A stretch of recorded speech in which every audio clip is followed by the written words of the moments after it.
Thorpe Park describes itself as the thrill capital of the UK, and it has some amazing rides, but it is far from perfect.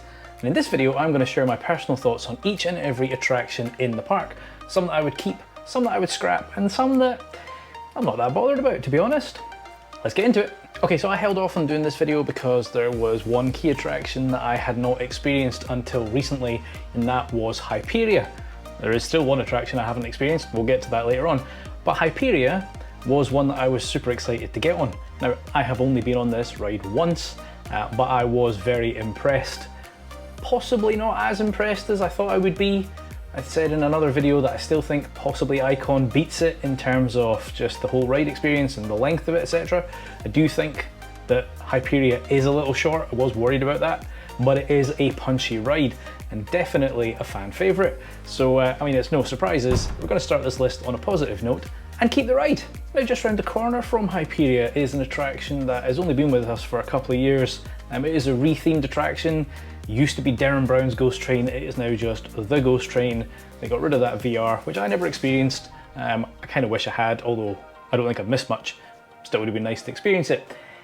So the Ghost Train is, I think, a complete waste of space. I have been on it a handful of times. It doesn't go through a queue very quickly, it's really slow at batching people in. It's quite a long attraction, which can be a good thing or a bad thing. The actors in it, they do their best. They're certainly not scary in any shape or form.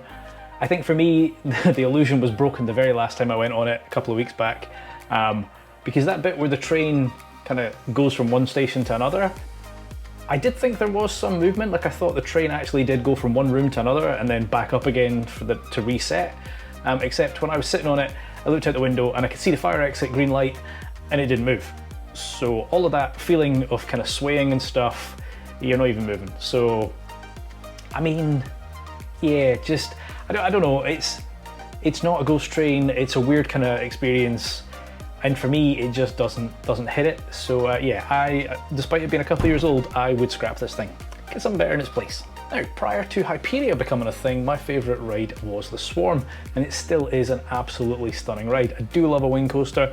I love the whole theming, all the near misses, the sound track, just everything about it is absolutely fantastic. I've only done a handful of wing coasters, but this one is definitely one of my favourites. So again, no surprises here. Keep the ride. Now, a ride that I didn't go on for quite some time because every time I visited it was broken or in pieces was Colossus. I have now experienced this a handful of times, and it's a weird one because it was the world's first 10 looping coaster, so it obviously had that USP. It's been kind of cloned in a few other places. There's Sick up at Flamingo Land, which is almost identical. It does have lap bar restraints and a very, very different train, and I think for me that is the biggest downside to Colossus. It isn't the most comfortable thing. I'm not a big guy, I am quite short, right? I'm only 5'6", and I struggle to get in the thing. Like, the restraints are just so awkward to get into, they're very uncomfortable, there's no space for your legs. It's just not very good anymore, and you know, it being a 10 looping coaster isn't a big thing anymore. We've got Smiler at 14, we've got other 10 looping coasters, so for me this one has passed its day, and unless they can replace those trains with something modern with the nice lap bars, which I've heard that they can't, but if they could do that, I might say keep it. As it stands right now, get rid of it. It is a disaster. Scrap the thing. Right, so you're going to see a bit of a theme here as we go through some of the attractions. This next one, I am not the target demographic in any shape or form, and that is High Striker. Now, it is clearly a very junior drop tower. The only reason I'm kind of mentioning this one is my last visit, I was doing a challenge against Ben and Holly, involved doing all the attractions in alphabetical order. I hit H and I had to do High Striker. So I've been on it, and clearly, as I say, it's not designed for me. I just managed to fit on this thing. My issue with this, and some of the attractions we'll cover later on, is Thorpe Park is a thrill park. It is heavily geared towards that, and they've only got maybe 3, 4 at a push, kind of smaller kiddie rides. It's not enough to justify bringing kids to that park. It is the wrong demographic. The park has a much older age group, so why have they got these rides? So for me, High Striker, scrap it. There's just not enough for kids. Now, another attraction that is potentially rumoured to be on the chopping block anyway is the Rapids, Rumble River Rapids. Now, I've done these a few times and they're okay, they're not the best. I mean, there's definitely better rapids out there. There's probably worse rapids out there, to be fair. So for me, this is an attraction that I don't go on it very often, and I wouldn't be sad to see it go. And as I say, if rumours are anything to be believed, it may very well have a very short shelf life and be disappearing in the near future. So take it or leave it for me. And one of the things this park does really, really well, and certainly when you compare it to other parks like Alton Towers, is their flat ride lineup. They do have many of them. And the first one I'm going to cover is Vortex. Now, this is, I think, is it an afterburner? It's the kind of claw thing that swings back and forward. It's a reasonably good one. I mean, there's definitely better ones out there. But it has a reasonable amount of force and it's not a bad ride. Again, as I say, it's always good to see parks with flat rides to kind of soak up the capacity and just help keep the queues manageable on the bigger rides. That said, this one, it's mediocre. It's not the best. So for me, I wouldn't necessarily scrap it, but it is a ride that I could easily skip on a visit. So take it or leave it. Another flat ride that lives just next to Vortex is Zodiac. Now effectively this is a Huss Enterprise. And I love Huss Enterprise. There aren't a huge amount of these left. Obviously used to be one at Towers, it's disappeared, and there are still a few floating around in other places. I believe Huss still make them, which is kind of why I'm a little surprised Towers scrapped it, because I believe parts will still be available. But nonetheless, the one that is at Thorpe Park is a really good one. It's not the most forceful. I have done the Enterprise at Wallaby Holland, and it went way faster, and I'm convinced went far closer to vertical than Zodiac does at Thorpe Park. But nonetheless, it is an attraction that I do enjoy, and as I say, they are becoming harder and harder to find. So for me, I would definitely keep it. Now in that area of the park, there are quite a few flat rides, and the other one that is there is Quantum. Effectively just a flying carpet ride that does, does its thing. Again, I'm not massively a fan of this. I'm also not against it. I've done it a few times. It's got a reasonable amount of force in it, and I'm sure there are people for whom that is a good ride. But certainly again, with that kind of thrill focus at the park, it does feel a little bit weak. So I would say I wouldn't necessarily scrap it, but I would definitely put it in the take it or leave it bucket. Now go back to the coasters. You've got Walking Dead. Now I've only done this one once because of the trips that I've been there. It was closed, or I was doing it in alphabetical order and I didn't get to the W's. So I have done the ride, and I guess it's a ride that's obviously had many incarnations, right? Started as X No Way Out, then became X, and is now The Walking Dead. It's an interesting attraction, and I think my gripe with it is the queue line. So when I did it, it was a really hot day and I was stuck outside the queue for ages. Then you do the pre-show, good pre-show, not knocking that. And then there's like tons of walking through the indoor section to get to the ride. Like, why don't they let you queue in the building? Kinda seems wasted. So I'm not a massive fan of that. And it's not the most forceful attraction, I mean, it's an okay roller coaster. I do like the bit where it kind of stalls and then it's like, oh my god, we're trying to start the engine, and it's sort of juddering. That's very, very well done. So for me, it's definitely an attraction I would keep, but I would say of their coaster lineup, it's probably one of the weakest. Now over by Hyperia, you've got another flat ride in the form of Samurai. And this came from Chessington, and from what I've heard, it had a more aggressive cycle at Chessington. And I think that's the thing for me. This is an interesting ride and it's quite visually appealing to watch. But when you go on it, it's kind of lackluster. Now I watched Joe's video when he was at, was it Goose Fair I think it was? And he went on another one of these things. It's Top Scan, I believe is the name of the model. And it looked way, way more intense. Clearly a far better cycle than what Thorpe Park run. So I think for me, if they could improve that cycle and make it more thrilling, because I think the hardware supports it, I think it would fit perfectly in the park. But in its current incarnation, I'd kind of take it or leave it. Heading back round to the coaster lineup, the next one that I'm going to discuss is Stealth. Now this intimidated me for quite some time, and I visited the park a few times and looked at it and went, there's no chance you're getting me on that. And then I was going out to Portaventura and I really didn't want to go there and not experience Red Force. So I kind of thought, well, if I'm going to do Red Force, I kind of need to do Stealth because it's like the little version of it. And it's actually a really, really good version as well. Yes, it's not got the height of Red Force, but it does have, I think they claim to have the world's fastest acceleration of any ride in the world. Now that, is it the Dompa? One of the ones over in Japan, now that that's shut, they now claim the fastest acceleration, and it is a punchy launch.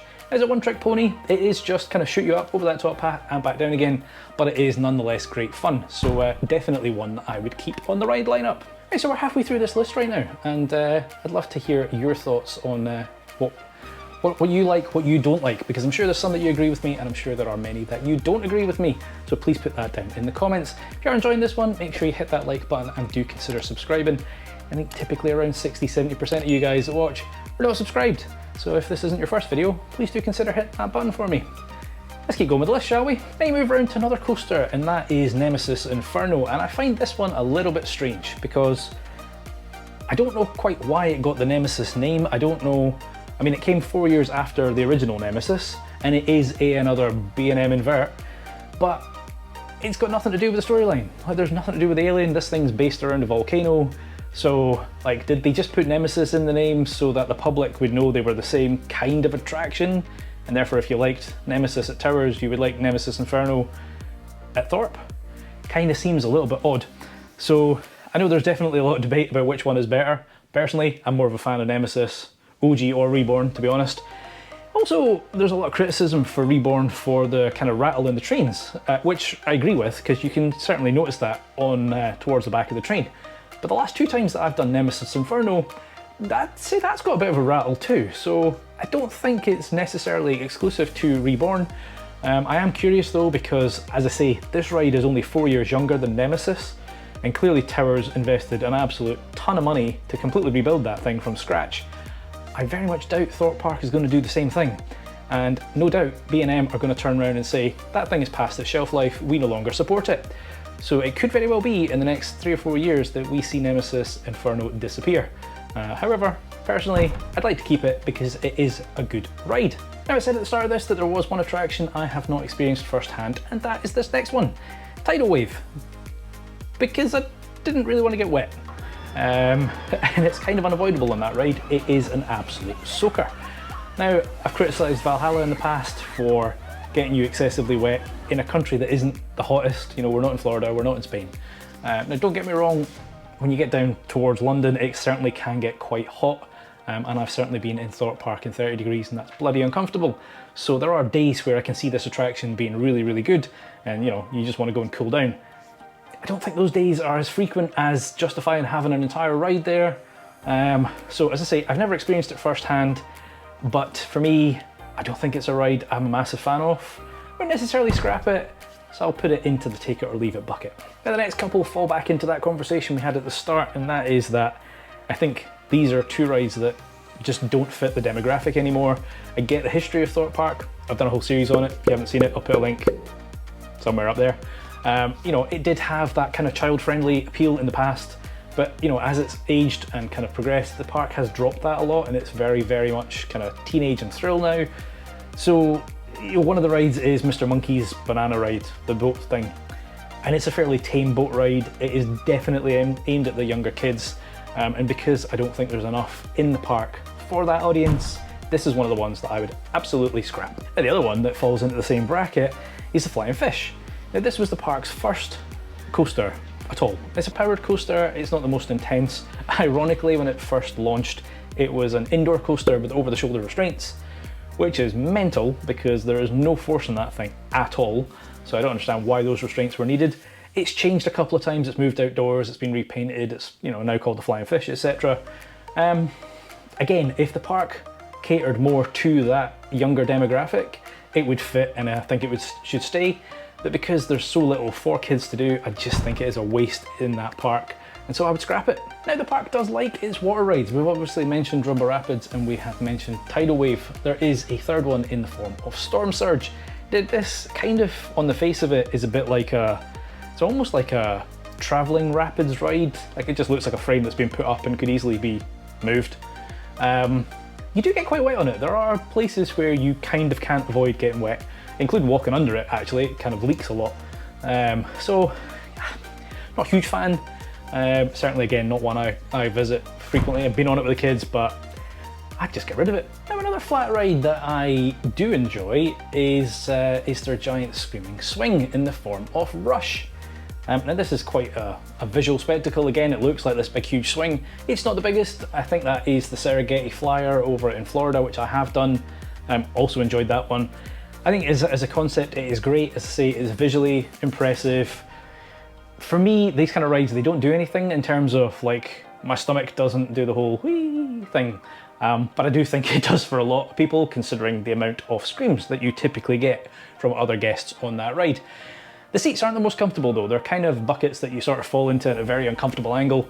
But nonetheless, it is an attraction that I would keep, and again, goes with what I said earlier, that the park is very good at having flat rides to soak up capacity. Now, this one's probably gonna upset a few people, because there is another attraction that I've only done a couple of times, and didn't have the best experience, and that is Saw the Ride. Now, I kind of appreciate it for what it is. It's, you know, the park has a lot of dark themed rides, and obviously with the rebrand this year, it looks like they're moving away from that. So it will be interesting to see, you know, how long this kind of dark branding lasts. But you know, as a brand, the whole Saw thing, it kind of works reasonably well. Obviously you've got that drop with the big saw blades and stuff, and that is very well done. And then the indoor section, although it depends whether you're on the front train or the second train, how much of that you get to see properly, and that's all great. Gerstlauer's trains though, and those over-the-shoulder restraints, are not the best. And I've certainly not had a comfortable run through on that attraction. Now, I know there are some people who say it is smooth, there are some people who say it is not. It could very well be that there are certain trains that are better than others, and I've been unfortunate. But for me, the run-throughs I've had have not been pleasant at all. They've been downright painful, so I would scrap this thing. Now, they've also got, as well as the small drop tower thing, High Striker, they've got a proper drop tower in the form of detonator. Well, I say it's a proper drop tower. It's an interesting drop tower because it literally takes you up, hangs there for a little bit, and then drops you. There's no multiple bounces, there's no shot. It's literally just take you up, you know, have a little bit of suspense. The staff usually play with you because they do have that countdown that sometimes is a false countdown. So they might get to 1 and nothing happens. They might drop you at 3, which is a nice element. I think that surprise element is definitely good. But that does also then impact the queue and the throughput. So I think sometimes they do that even when it's busy and it's like, okay, there's a long queue, so maybe just get it up there, do the 5, 4, 3, 2, 1 and drop you. So, you know, listen, it's an okay attraction. Again, to my earlier point of needing some flat rides, and they do have quite a few, so they might not miss this. I wouldn't necessarily scrap it. I would put this again into the take it or leave it bucket. There's another one that it sort of fits into the sort of younger kids bucket that I mentioned earlier, and that is depth charge. So this is 3 slides. You know, climb up the stairs, you get in the little dinghy thing, and then down you go. Again, kind of all right, nothing special. It's not a wet water ride, but they do like a water ride in Thorpe Park. For me, and there's obviously been some stuff going on with Amity. They've been digging up the Amity Beach area, and then at Fright Nights this year, there's like the final beach party. So there's a lot of speculation that something might be happening in that area. And personally, I wouldn't be surprised if we see depth charge go. So for me, scrap it. Another attraction that is sort of borderline kids, but I think is probably old enough to kind of be okay, is the Big Easy bumpers, right? So obviously these used to be the bumper cars in Angry Birds Land, and now they're part of Big Easy Boulevard. They're very well themed, don't get me wrong, they look fantastic. They're not too bad in terms of like steering and stuff. Like there's some dodgems, you're kind of like, they don't work very well or that kind of stuff. These do work reasonably well. It was an okay cycle, like it wasn't the longest, wasn't too short, it was just kind of okay. Definitely not a ride that you would gravitate to and go, oh my god, I have to get on it. But again, a nice filler attraction, so, or a nice thing to do after lunch so you're not on the bigger rides. So put this one again into that take it or leave it bracket. That just leaves one attraction, and that is Double Tea Party. Now, I mean, effectively this is just a glorified set of teacups. Fairly average. I mean, there's nothing special about them. Sure, there's probably not many themed after that board game, but they don't do anything specific. There's nothing fancy about them. They're not the most intense, they're not super weak. They're just kind of in that sweet spot. It falls with the other rides that I've mentioned where, you know, maybe if it's really busy and it's quiet, I might go on it, but I'm certainly not going to go out of my way and go, oh my god, I need to get on the teacups. Plus, I've got two ends of the spectrum. I've got kids, my kids, who will take me on that and spin me till I throw up. And I've got my partner who won't go near it because she will throw up with the tiniest little spin. So it's definitely another one that I would put into that take it or leave it bracket. Right, so there you go. That is the list of attractions that are currently at Thorpe Park in 2024, and indeed my thoughts on them, what I would keep, what I would scrap, and things that I'm not that fussed about. As I said halfway through this video, I imagine that there will be things you agree with and there will be things that you disagree with. So please do, let's get chatting in the comments and have a discussion around some of these attractions. But yeah, I've been Chris, you've been watching Coaster Dad, and I shall see you in the next one. Adios.